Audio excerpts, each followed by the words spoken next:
Hello students, I am Mukta Jain. Today we are going to start chapter Human Reproduction.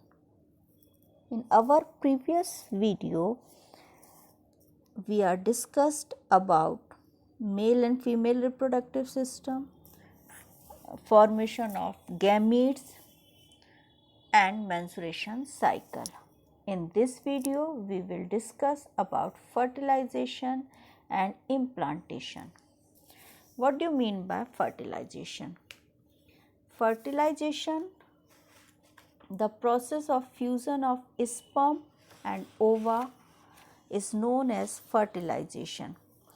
Fertilizations occur at the ampullary और stomach junction of the fallopian tube. Fallopian tube में male and female gametes का जो fusion होता है that is called fertilisation.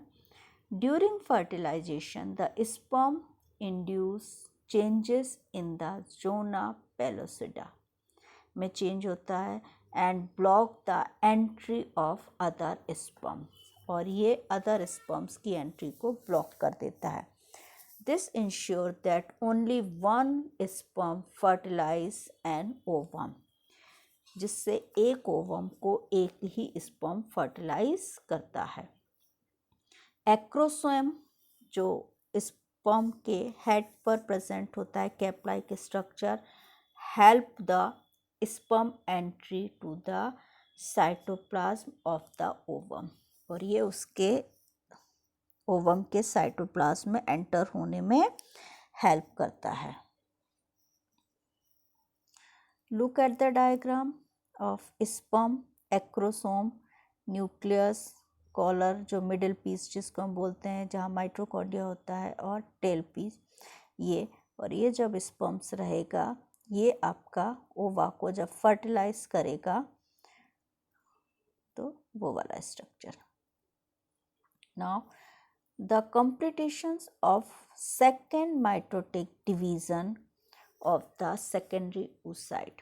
जब secondary oocyte बन जाता है उस समय जब फॉर्मेशन होता है हैप्लॉइड ओवम का, जिसको हम बोलते हैं ऊटेड या ओवा या egg, and secondary polar body बनती है. The haploid sperm nucleus fuse होता है with the haploid nucleus of the ovum से. तो हैप्लॉइड स्पर्म फ्यूज होगा हैप्लॉइड ओवम से, तो ये बना देता है डिप्लॉइड जाइगोट. इस तरीके से दो हैप्लॉइड मेल एंड फीमेल के मिलकर बनाते हैं zygote. This process is called fertilisation. Look at the diagram. First polar body बना, ये आपका डिवीज़न स्टार्ट हुआ, और जोना पेलासोडा की मेम्ब्रेन ये रही, और जोना पेलासोडा की मेम्ब्रेन को रप्चर कर कर एंटर हुआ स्पर्म. वो सेकेंडरी माइटोटिक जब फेज चलती है तभी ये स्पर्म्स यहाँ पर एंटर हो जाता है. Next is implantation. The zygote undergoes the series of mitotic cell division called cleavage. ये कन्वर्ट होता है, इस फेज को हम बोलते हैं क्लीवेज, और ये जो स्टेज होती है डेवलपमेंट्स की उसमें फर्टिलाइज्ड ओवम जो जाइगोट है वो 2 सेल स्टेज, देन 4 सेल 2 से 4, फिर 8 सेल स्टेज, देन बनता है मोरूला के बाद बनता है ब्लास्टुला, एंड फिर बनता है गेस्टुला. इस तरीके से ये स्टेज कंप्लीट होती जाती है. तो 8 से 16 वाली जो स्टेज होती है जो मोरूला कहलाती है, 16 के बाद वाली ब्लास्टुला कहलाती है, और फिर उससे बाद वाली ग्लेस्टुलर फेज कहलाती है. ये देखिए, first phase sperm and ova, second zygote का फॉर्मेशन हुआ, फर्टिलाइज ओवम बोल सकते हैं, फिर 2 सेल स्टेज, फिर 4 cell stage, morula 8 to 16 stage, फिर ब्लास्टुला का फॉर्मेशन होता है और last is gastrula 7 stage. Look at the another diagram. Zygote, mitosis division, 2 cells, mitosis division, 4 cells, फिर आपका 8 to 16 cell morula and blastula बन जाता है, जिसको हम ब्लास्टोसिट्स बोलते हैं. और ब्लास्टोसिट्स जो रहता है आउटर लेयर ट्रोपोब्लास्ट, जो एक फुलफिल्ड कैविटी होती है जिसको बीच में, और इनर मास सेल्स यहाँ पर डेवलप हो जाता है.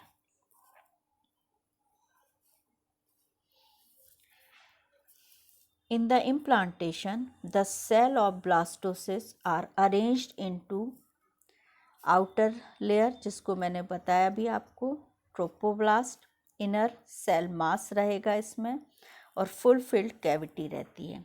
The trophoblast get attach to the, ये ट्रोपोब्लास्ट, ये जो डायग्राम में आप देख रहे हैं, trophoblast attach to the uterine endometrium. और ये ट्रोपोब्लास्ट जो रहता है अटैच हो जाता है यूट्रिलाइन की मेम्ब्रेन, इनर मेम्ब्रेन एट्रोमियम से.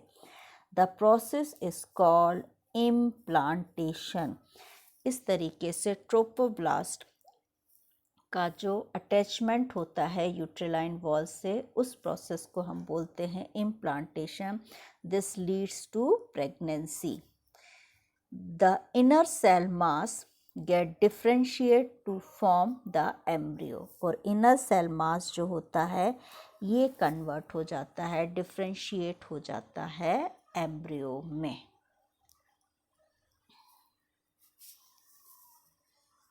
Look at the another diagram.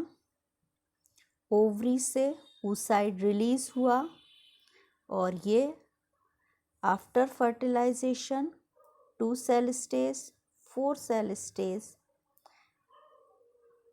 then 8 cell stage, और 8 cells के बाद आपका ये इम्प्लांट हो जाता है. जोना पेलसुडा की रप्चर हो गई, इम्प्लांट हो गया ये आपका यूट्रस में. द ट्रोपोब्लास्ट जो आपका रहेगा, जो इम्प्लांट होता है यूट्रस में, फॉर्म फिंगर लाइक प्रोजेक्शंस. यहाँ पर फिंगर लाइक प्रोजेक्शन बन जाते हैं जिनको हम बोलते हैं chronic villi, surrounded by the uterine tissue and maternal blood. इसमें आपका maternal blood and uterine tissues रहते हैं. Finger like projection chronic villi में, the chronic villi and the uterine tissues get integrated to form the placenta. और ये दोनों मिलकर बना लेते हैं placenta. The placenta is connected to the embryo by the embryonal cord. और ये placenta होता है embryo से connect करता है, जिसको हम बोलते हैं embryonal cord. Look at the diagram. This is chronical villi, placentas हैं, ये एम्ब्रियोनल कॉर्ड दिखाई दे रही है आपको. एंड फीटस के आसपास जो फ्रूट रहता है जिसको हम एम्ब्रियोनेटिक फ्रूट बोलते हैं, ये डायग्राम में आपको दिखाई दे रहा है. Now next is function of placenta. What is the function of placenta? Number 1, supply of oxygen and removal of carbon dioxide. Supply करेगा ऑक्सीजन, रिमूव करेगा कार्बन डाइऑक्साइड, ट्रांसपोर्ट करेगा nutrients to the embryo. Embryo को ये nutrients provide होगा इसी के through. Excretion of waste product by embryo. Embryo का जो वेस्ट प्रोडक्ट है वो इसी के द्वारा एक्सक्रीट होगा. देन हार्मोन प्रोडक्शन भी यहाँ पर रहेंगे. Number 1, human chronic gonadotrophic hormone. Number 2, human placental lactogen hormones. Number 3, estrogen hormone. Number 4, progesterone hormones. And number 5, relaxin hormone. Relaxin hormone only release the last या later stage of pregnancy. Immediately after implantation, the inner cell mass embryo get differentiate into ectoderm, mesoderm and endoderm. This ability of the inner cell mass is due to the presence of multipotent cells called stem cell. ये stem cells आपने सुना होगा, generally आजकल चल रहा है. इस stem cells को प्रिजर्व करके रख लिया जाता है. फर्दर यदि कभी किसी चाइल्ड में कोई डिसऑर्डर डेवलप होता है तो इस स्टेम सेल से उसको रिमूव करने में हेल्प मिलती है.